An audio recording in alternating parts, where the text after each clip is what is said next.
Hello everyone, welcome to class 9th। I am Yogita Singh, your SST teacher. बच्चों, आज जो है हम पॉलिटिकल साइंस में चैप्टर 2 पढ़ेंगे। चैप्टर 2 है आपका संसाधन के रूप में लोग, यानी पीपल एज अ रिसोर्सेज।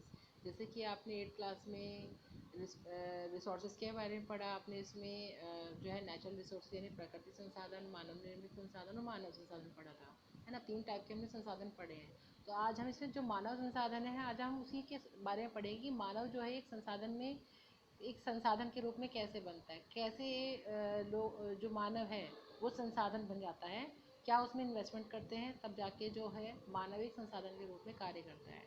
तो देखिए, संसाधन व रूप में लोग अध्याय जनसंख्या की अर्थव्यवस्था में दायित्व से अधिक परिसंपत्ति के रूप में व्याख्या करने का प्रयास। इसके अंदर जो है हम जो हमारी पॉपुलेशन है वो हमारी क्या है, वो हमारी मानव संसाधन है। ठीक है, वो कैसे बनती है उसके बारे में पढ़ेंगे।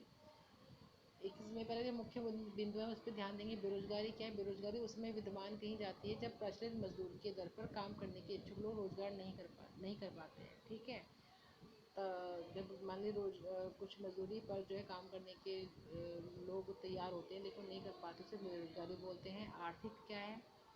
धन या आय कमाने के उद्देश्य से की गई आर्थिक क्रियाएं आर्थिक क्रिया कहलाती है। आर्थिक क्रिया क्या होती हैं? जब हम कोई काम पैसा कमाने के उद्देश्य से करते हैं तो हम उसे आर्थिक क्रिया कहते हैं। और गैर आर्थिक क्रिया क्या होती हैं? जो किसी के लिए प्यार है, सहानुभूति है, कर्तव्य है, देश प्रेम है, ये सब हमारी जो है गैर आर्थिक क्रिया है। गैर आर्थिक क्रिया कैसे? अब ये देख ले कि आपके फादर जो है कहीं जाकर काम करते हैं और पैसा लेकर आते हैं, तो वो क्या है? उनकी आर्थिक क्रिया है। लेकिन मम्मी आपके सारा दिन घर में काम करती हैं, आपके लिए खाना बनाती हैं, कपड़े धोती हैं, ठीक है, लेकिन वो उसका कोई भी पैसा नहीं लेती हैं, तो वो क्या है? वो आपकी गैर आर्थिक क्रिया कही जाती है। एग्जाम्पल मैंने आपको बताया है। अब संसाधन के रूप में लोग। संसाधन के रूप में लोग से अभिप्राय देश के कार्यशील लोग, यानी कि ये नहीं कि सभी लोग ही संसाधन हैं। जो घर में बैठे हैं वो कुछ नहीं करते हैं, वो संसाधन नहीं है। कार्यशील लोग संसाधन कहे जाते हैं जो काम करते हैं, पैसा कमाते हैं, जिनमें निपुण और योग्यता होती है, जो जिनमें जो स्किल होती है कोई भी काम करने की। हर सब लोगों की अपनी अपनी स्किल है। डॉक्टर की अपनी स्किल है, वो डॉक्टरेट कर रहे हैं, है ना। टीचर की अपना स्किल है, वो पढ़ा रहा है, ठीक है। मजदूरों का अपना स्किल है, वो मजदूरी कर रहे हैं। पुलिस वालों का अपना स्किल है, वो जो है देश की रक्षा कर रहे हैं, है ना। तो इस तरीके से जो अपने अपनी स्किल के अकॉर्डिंग अपने अपने काम कर रहे हैं वो संसाधन कहलाते हैं। संसाधन के रूप में लोग सकल राष्ट्रीय उत्पाद में भी योगदान देते हैं, यानी कि जो आपका जीडीपी होता है उसमें भी उनका योगदान रहता है। ठीक है, संसाधन के रूप में लोग एक बड़ी जनसंख्या का सकारात्मक पक्ष है, यानी कि एक पॉजिटिव वैल्यू है उनकी पॉपुलेशन के अंदर, जिसका प्राय अवहेलना की जाती है। अब क्या है? ग्रोस नेशनल प्रोडक्ट, यानी कि सकल राष्ट्रीय उत्पाद। ये क्या होता है? देश के नागरिकों द्वारा प्रदान की जाने वाली श्रम संपत्ति द्वारा एक वर्ष में उत्पादित सभी वस्तुओं को और सेवाओं का बाजार मूल्य होता है, यानी कि पूरे साल भर में देश ने कितना कमाया उसे क्या बोलते हैं? ग्रॉस नेशनल प्रोडक्ट बोलते हैं। सभी की कमाई का जो है निकाल कर इसका पूरा वो मूल्य निकाला जाता है पूरे साल का, तो वो ये होता है जीएनपी। ठीक है। और भोजन, शिक्षा, स्वास्थ्य सुविधाओं तक जनसंख्या की पहुंच की समस्या पर विचार करते समय अब जो मानव है वो संसाधन कैसे बनता है? अब जब आप बच्चे हो और आप पैदा होते हैं, छोटे बच्चे होते हो, आपके फादर जो है, मम्मी पापा जो है, आपके पेरेंट्स जो है आपको पढ़ाते हैं, आपको टाइम पर खाना देते हैं, बीमार होने पर आपको स्वास्थ्य सुविधाएं देते हैं, तो वो क्या है? वो सब आपका ऊपर इन्वेस्टमेंट है, क्योंकि आप जब बड़े होंगे और अपने जॉब पर लगेंगे तो वो सारा का सारा रिटर्न होता है ना। तो ये सब आपको एक जो है संसाधन बनाने के लिए तैयार किया जाता है। ठीक है, तो ये सारा का सारा खाना देना, आपको एजुकेशन देना, आपकी हेल्थ का ध्यान रखना, ये सारा का सारा आपके ऊपर इन्वेस्टमेंट है आपके पेरेंट्स की तरफ से। जब इस विद्वान मानव संसाधन को और अधिक शिक्षा और स्वास्थ्य द्वारा और विकसित किया जाता है, तब क्या बनते हो आप बनते हो मानव पूंजी, है ना।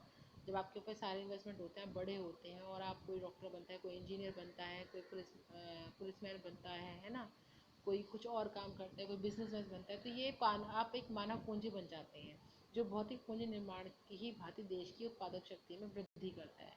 मानव पूंजी में निवेश, शिक्षा, प्रशिक्षण और स्वास्थ्य। अब पूछा जाता है कि मानव पूंजी कब बनती है? जब उसमें शिक्षा, प्रशिक्षण और स्वास्थ्य सेवा, इन तीनों का निवेश किया जाता है, इन्वेस्टमेंट किया जाता है, तब आप जो एक मानव पूंजी बनते हैं। मानव पूंजी को अधिक शिक्षित या बेहतर प्रशिक्षित लोगों की उच्च उत्पादकता के कारण होने वाले अधिक आय और साथ ही अधिक स्वस्थ लोगों की उच्च उत्पादकता के रूप में से प्रत्यक्ष देखा जा सकता है। मानव पूंजी एक तरह से अन्य संसाधनों जैसे कि भूमि और भौतिक पूंजी से श्रेष्ठ है, यानी कि जो भी हमारी प्राकृतिक पूंजी है या मानव निर्मित पूंजी है, उन सब में से श्रेष्ठ कौन सी पूंजी हमारी मानव पूंजी है।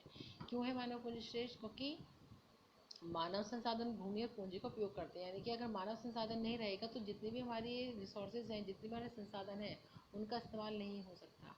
अब हमारे पास इतनी सारी नेचुरल रिसोर्सेज हैं, ठीक है, तो ये यूज़ में कब आएंगी? जब मानव इनका इस्तेमाल करेगा, है ना, अपनी स्किल लगाएगा, अपनी स्किल से इसमें कुछ ना कुछ चेंजेस करेगा, मॉडिफाई करेगा, तो तभी ये इस्तेमाल के लायक बनती हैं। तो इसलिए मानव संसाधन जो है सबसे श्रेष्ठ माना जाता है, क्योंकि इसके बगैर भी बाकी सारे संसाधन यूजलेस हैं, ठीक है, क्योंकि वही इन्हें उपयोग करने लायक बनाता है। भूमि और पूंजी अपने आप उपयोग नहीं हो सकते हैं, क्योंकि जो पेड़ हैं वो अपने आप तो फर्नीचर नहीं बन सकते हैं, है ना, पानी से कुछ और पानी जो है वो अपने आप तो पिघल जाएगा नहीं, तो सब कुछ जो है ये मानव के द्वारा होता है। व्यक्ति जैसे शेयरों तथा ब्रांडों में भविष्य में उच्च प्रतिफल की आशा से निवेश करता है, ठीक उसी तरह मानव संसाधन निवेश जैसे शिक्षा, चिकित्सा सेवा के द्वारा निवेश में भविष्य में उच्च प्रतिफल प्राप्त होता है। कहने का मतलब ये है कि जिस तरीके से मानव में शुरू से निवेश किया जाएगा, आगे चल के मानव ऐसे ही बनेगा। फॉर एग्जाम्पल, एक मजदूरों का क्या बोलते हैं, जैसे जैसे मान लिया एक परिवार है और उसमें जो है वो बहुत अच्छे से बच्चे को पढ़ाते हैं, बहुत अच्छी एजुकेशन देते हैं, ठीक है, उसे मान लिया इंजीनियरिंग करनी है तो वो बीटेक करता है तो वो इंजीनियर बनता है ना।